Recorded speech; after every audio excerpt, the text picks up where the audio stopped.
Hi everybody! So, Hannibal Brown's first inaugural... Hi everybody! So, welcome. We may have said hello 3 or 4 times already, but we're just trying to work this out. So, welcome to Hannibal Brown's inaugural Facebook stream. Live tasting. Yeah. So let's get cracking. For those of you who know us, thanks for listening in, and those of you who don't know us, we are Hannibal Brown. My name's Pamela, and this is Jude, and this is our lovely Finn, who's come to join us this evening. And we're just going to talk to you a little bit about what was supposed to be our spring wine tasting. And some of you will have noticed, will have got one of those. Unfortunately, we couldn't hold it, so we decided to stream something because a lot of you asked for what the wines were going to be presented on that evening. So this evening, it's a little bit haphazard, so bear with us. But we thought, let's get cracking on it. And we could have sort of procrastinated for weeks on end, but you know what, the lockdown hopefully isn't going to last for weeks on end. So we've chosen two wines this evening, and Jude is just going to talk to you about actually how they pair with food. Food.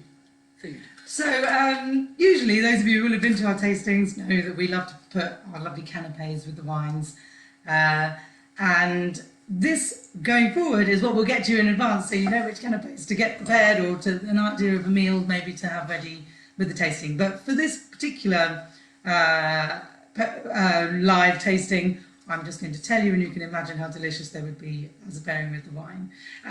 So I think with no further ado, we might just crack on and pour the first wine. Yep, and this is it. Oops, hang on. Camera's in the middle. There's the camera. Shall I do the honours? Yes, thank you. So it's called Aldara Lluvia 2018. It's a dry white wine from Spain, from an area called Almansa, which is very close to any of those who've been to Benidorm.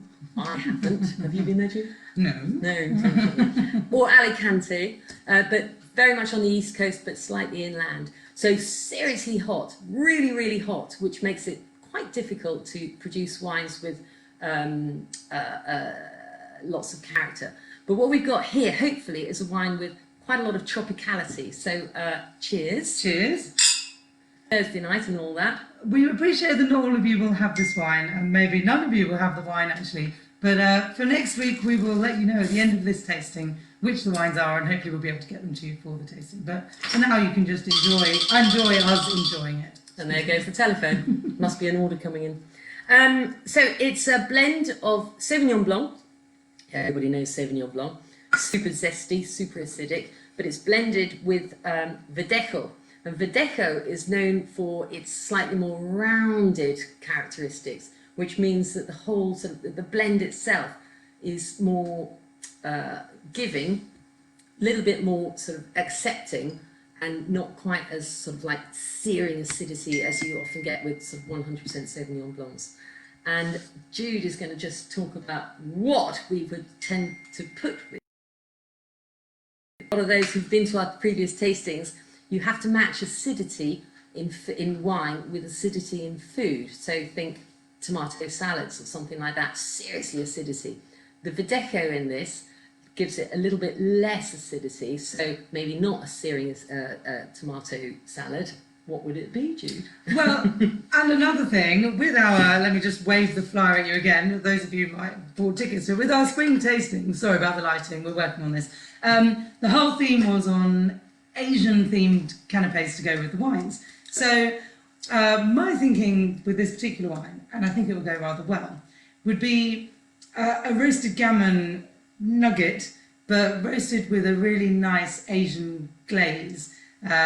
So almost reducing down a sort of soy star anise kind of a jus with it, which will give it that lovely saltiness, because there's a really nice rich oiliness about this wine as well, which I guess is the Verdejo. So imagine that lovely little salty nugget which none of us have, and the wine that only we have, and the two would go together perfectly. Yeah, so those of you who've never used star anise in your cooking, actually it's quite a nice little sort of contribution gives something slightly different. Also, the Verdeco element in here, because it's like more sort of ripeness, quite good with a bit of spice. So, you know, anybody out there who loves spice, go for it.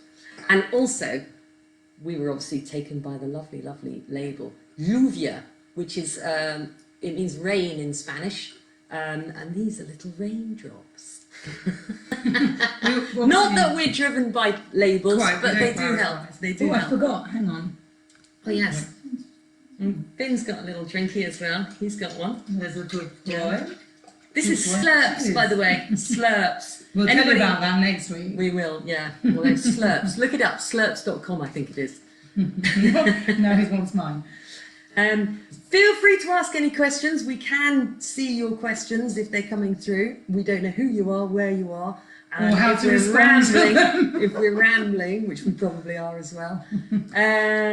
What else to say? Well, actually, I was going to ask about wine from Spain generally, because you don't see an awful lot of wine from this region. Well, actually, bear in mind that Spain is the third biggest wine producer in the whole world, after France and Italy. And the three of them put together represent nearly 65% of total wine production. So that means that you get a lot of good, but you also get a lot of bad and a lot of indifferent wines. But they are huge, huge. Spain is a huge producer, mass producer. A lot of the time, Spanish wines are blended. You don't see the grape varieties on the labels. And in actual fact, the biggest grape variety in the world, the greatest producer of wine in the world, is a Spanish grape variety called Eren. And well, if anybody's seen Eren on the labels, well done you. But generally speaking, it's just blended. But this is just a lovely, on a nice summer evening, and hey, in Wimbledon, I think, well, in the van this afternoon when we were doing deliveries, we had about 27 degrees, which is quite something. And just to say that during the lockdown, we, for as long as we continue to be healthy, and we are, and bear in mind we're keeping a 10-metre distance from all of our customers, but we are continuing to deliver across the country, up and down the country, and so our delivery service hasn't changed whatsoever. Sorry, I'm just being slightly distracted by trying to work out how to respond to messages. So we'll work on this and we'll be much better to next week. You know, that's just the way it is. Those of you who know us at Hannibal Brown, it's not shirts, collars and polished shoes, put it that way. So just to reiterate, so this is lluvia, Adaras lluvia. It is on the website, and we should have known actually how much it is. I'm telling you now. I can't remember how much it is. She's telling you now. Probably someone will write the message before it. Either way, it's a Billy bargain. All of our wines are a bargain. Just £11.50 a bottle. And what you've got there is a really classy, kind of unctuous glass of wine, which goes brilliantly with food, and nice salty food. Yeah, and one other thing to say in actual fact is we are heavy on the organics. This is 100% organically grown, so no chemicals, no chemical interference in the vineyards. Just at the end of the day, better for your brain cells. Cheers. Cheers. Cheers again. Hey, doggy. Did we introduce Finn? This is Finn. Isn't he lovely? He's a bloody nightmare most of the time. He loves his slurps. Right then. So that was Let's the crack white. on. That was the white. So cheers. We'll just put clean the glasses. Oh, okay. Well. And also, we are delivering Moretti at the moment, so anybody who's desperate for beer, just give us the Who nod. lives in the local area. Right, just quickly checking on the fact that people have managed to connect and find us. Yes, here we go. There we go. Thank you, Luke. Yeah, we're not rambling. We might be in about 5 minutes, but we're not going to go on for very much longer, because we must remember everyone has to go outside and do their clapping at 8 o'clock. So it's a wee while now. We're acutely aware of the time, mainly because of the enormous clock that's right next to us. So shall we go on to the red? I'm just reading a few of the questions in actual fact, so bear with us. What have we got here? Cheers, Hannibal, all going well. You'd better arrange your delivery. Thank you very much, whoever that is. What else have we got here? Alice is here. Bomber is in. Oh, Welcome. Epsom Hockey Club. Welcome, Epsom Hockey Club. Nice to see you. Right, pouring the reds. Never knowingly shying away from an opportunity to taste wine at Epsom. Now, I know all of you, or the majority of you, won't have seen these wines. They are new. And as I said, sorry, it's been a bit short notice, but we just decided we needed to do something. So, but these wines are available online, and there's a tasting note on them as well for anything that I've missed, which is probably loads. Right, here we go. So this is the next one. Again, a lovely, lovely label. Again from Adares. This is Aldea Tinto. It's made from a grape variety called Garnacha Tintorero. Garnacha is also, in French, it's known as Grenache, but this is not Grenache. It's also known as Alicante Boucher, for those of you who have visited Portugal, probably recognise it. why would they have recognised it? What's the most famous big, rich, red, winey drink from Portugal? Come on, guys. What's the big, rich, red wine that comes from Portugal? Fortified. Drum roll. Might We're give it away. waiting for the answers here. It's port. Come on. It's port. And actually, I'm just looking. Luke's mentioned that he's had his open and breathing. Is that a good idea? How long in advance should we have done Well, that? everybody's got to breathe. We've all got to breathe, especially at this time. And thumbs up for Boris, hey? Just like humans, just like dogs. Port coming through. Sorry, we might be a bit behind here. We should be slower. Wine has to breathe. Contrary to what people think, well, it has to breathe. Obviously, if it breathes too much and it gets too much oxygen and it's left too long, then it will oxidize, turn to vinegar. You don't want that. But a little bit is basically like opening the windows, which we had earlier on, opening the windows and just letting it sort of expand its muscles and what have you, and just opens up and allows the characteristics to just sort of flow out, and it's just easier to appreciate. I was just looking at some of the comments coming through here, which is quite funny. I quite like Luke mentioning Portnow Sherry later. Shouldn't it be Portnow Sherry Home? Is it something about that your name, Luke Portnow? Where did that name come from? Luke Portnow. Great. Anyway, another lovely label. This is a reference to homes and houses, which is kind of relevant to this time, actually. So look at all those lovely homes all together. So I've got a question for you. Oh, God. So Luke opened his, obviously nice and early. He's a very dedicated wine drinker. How can you tell if you need to open it up and air it? You know, is it the percentage? Is it how old it is? Is it how much you paid for it? Oh, that's a big question. Not loaded, but it is a big question, and it basically means that you're going to have to come to our summer tasting. Fingers crossed that we can hold it, because it requires quite a lengthy answer. But generally speaking, all wines need to be opened and let to air. And to be honest, this is all about airing, get as much oxygen into it as possible. And as I said earlier on, it's all about getting air in there, which expands and opens up the aromas, and just easier to appreciate. Now we have to sort of stall the moment because it looks like Alice has only just found the red. So Alice, get the corkscrew out, get the cork out. Come on, we've been going 15 minutes. A quick way to air it is get it in your glass and give it a really big swirl. So if you haven't got a decanter or any jug, in fact, just get it going around the glass and opening up, because that will just help it kind of develop and just be ready to drink much quicker. Yeah. So keep swirling. Yeah. So just to tell you a little bit about this wine, this is a real food wine. When you open it, it's actually quite tannic. So tannins like the tannins you get with tea, they're quite drying on the palate. So they're crying out for food. It's bigger than you would kind of expect, it's a food style wine.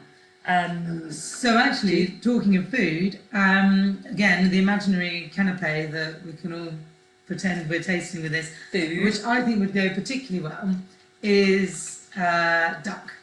So Duck this is is lovely. really lovely and fruity, as well as being quite a big wine. And as we know, duck lends itself very well to kind of fruity sauces and that sort of thing. But again, leaning on the Asian side of our spring tasting theme, duck is very easy to cook using some Asian influences. So I would definitely go with sort of hoisin marinade almost. Leave the duck breast in there for ages, then quick pan frying and wrapped up in tin foil and just leave it. Because you want your duck kind of nice and Pink. And then to have with it, to give it a bit of zing, like a coriander salsa. So whiz up coriander and a little bit of onion and maybe a little bit of vinegar. He thinks it sounds I good. think it's time. I think it's, oh, I thought it was licking his lip. Anyway, well, I'm sure he'll eat it. So that would be my option, and I think the richness and fruitiness in this wine would go perfectly. Heads up for the canapes for next week will be coming pronto. We'll tell you the wines at the end of now, and then for next week, I think probably by Monday, we'll let everyone know what the canapes will be, and then you can all go to cooking and we can all eat together. Yeah. Because we all know that it's better to have something to eat when you're Yeah. slurping. So kind of just to wrap up, so we are totally disorganised this week, largely because of what has happened. All of our events have been cancelled, but our online business has shot through the roof, which is great, and thank you very much for everybody for your help and support with that. But it does mean we've been on the back foot, so that's why we haven't got a canopy to show you this evening. But next Thursday we will have a canopy to show you, and the Thursday after that. So the next couple of Thursdays we will go through the rest of the wines in the spring wine tasting kit. Again, it's online and available now. It's going to have the recipes in it. I know there's a few people who've already ordered it. We haven't got the recipes ready yet, but we will. We're always a bit haphazard. That's Hannibal Brown. It's all about exploring and adventure. One thing we'd like to know, actually, so we've kind of got our spring tasting wines in our mind, but actually if there's anything in particular from our range that you'd like us to taste with you on next week's live or the one after, then just let us know, because we'll we have wine and are very happy to taste it with you. Yeah. Okay, we've got a question here from Epsom Hockey Club. Can we order the wines in time for next week? Yes, you can. Bang your order out as soon as you like, and it will be there for Thursday. Another one. Fab. See you next time. I'll try to bring my village wine club. Lovely. Oh, I don't yes. know which village that is, but any old village will do. Anything else? We need the heads up for next week so I can prepare my canopies. Yes, you'll get that. I'm on it. Anything else? Show your wine know-how. Ooh. Oh. Any questions? Any questions? Who's got a question? Give us a question. I'm going to give a question, which is quite a tricky one, but it's easy to answer. So, in Spain, The rain Spain. How do you know, like in France, are the wines all named after the places, or how do you know the grape variety? Oh, Spain is a nightmare. If you speak Spanish, that's half the battle won, but it is a nightmare. Like these wines, Aldaras, these are the names of the producer, and even on the label you can see nothing actually even shows. It's all the information is on the back label, although they call that the front label, and this the front label. So it is a bit of a minefield. I'm not really sure how to answer that question, actually. I mean, I suppose it's a bit like if you're looking at red wines from Rioja, you're going to have mainly Tempranillo as the grape, but there are other grapes involved. It's really stipulated in the region as to which grapes are used to produce it. Yeah. Is it as strict in Spain as it is, for example, if you look at a Burgundy, a white Burgundy is always going to be the same grape, right? They have different they have different regulations. The way they have to different regulations are stipulated according to the way in which they produce their wines. But it's, as I said, they produce so much wine that it is kind of quite random and constantly changing. What I didn't tell you actually about the guy that's produced these two wines, his name is, and I forgot his name is Raul Perez, and he's considered to be, you can look him up, Raul Perez, considered, questioned, possibly one of the best winemakers in the world. But he's kind of random. He's taken old world, old style Spanish wine into the 21st century. So he's very much the new kid on the block. He's only been going about 30 odd years. Sounds a long time, but actually in wine terms, it's nothing. So these the laws and the regulations are constantly changing, which is a great thing because it allows wines to sort of, not have to follow stringent rules, but actually be as good as they possibly can. So I guess what, in a nutshell, Pam's trying to say is you just need to phone Hannibal Brown and we'll tell you what the grape variety is, what sort of a wine it is, and what you might like if it's the kind of thing, if it's up your street. Yeah. There's a good question here from Mark Ames. Are more vegan wines being produced? And actually, I'm going to answer this. Go for it. Although this is a kind of sort of broad brush answer. I don't think that many people have changed the style of their winemaking, but I think a lot more people are saying it's a vegan wine. Once we realised that veganism is such a growing, I'm not going to say trend, that's going to upset people, but growing movement, we went back to through all of our producers and checked which wines were and weren't vegan. Actually, just purely by chance, it turned out that half of our wines were vegan. So are more producers thinking we should make this vegan because it's accessible to vegans? Not entirely sure, and I think we've got quite a funny story because during the big rise of the vegan movement, we thought we should go and do a vegan festival. And we went and we took a stand at VegFest Bristol, which was a lovely location on the waterfront. Brilliant event. But the summary that we got from that was, for that particular demographic, the vast majority of those particular vegans didn't actually drink. So, so I'm not sure you changed the way you made wine just for that. But anyway, good question. Hang on, there's all sorts going on here. Vegan canopies. Ooh, Louise Everson, vegan canopies. Yes, we can do them. Yes, we can do them. Retsina. Who's asking for Retsina? It's not on the list. It's not on the list. Okay, thank you. I think we'll wrap it up there. It's 23 minutes, longer than we expected. Thanks everybody for listening in. I hope it was kind of fun. It will be even more fun next week. It will be, and we will be more versed at seeing everyone's questions. And actually, there is one interesting one here that we should answer from Go for it. From Alice, asking if there's any issues with wine importing given the current lockdown. Really good question, actually. So the majority of wine that's coming from the southern hemisphere, it's on the water for 12 to 15 weeks. So theoretically, it was on the water way before this all started. So there is no block on those wines coming through. France, Spain, anything from Europe, yes, there are some blocks, or not so much blocks, but there's certain restrictions and it's been slowed down. That hasn't actually filtered through yet because at the moment what we're doing is we are able to access all of that wine that wasn't, that really theoretically went into restaurants, and of course all the restaurants are shut. So there's no shortage of wine per se at the moment, but we may see, depending on how long this lockdown carries on, we may see more wines coming from non-European sources. But hey, I love European wine.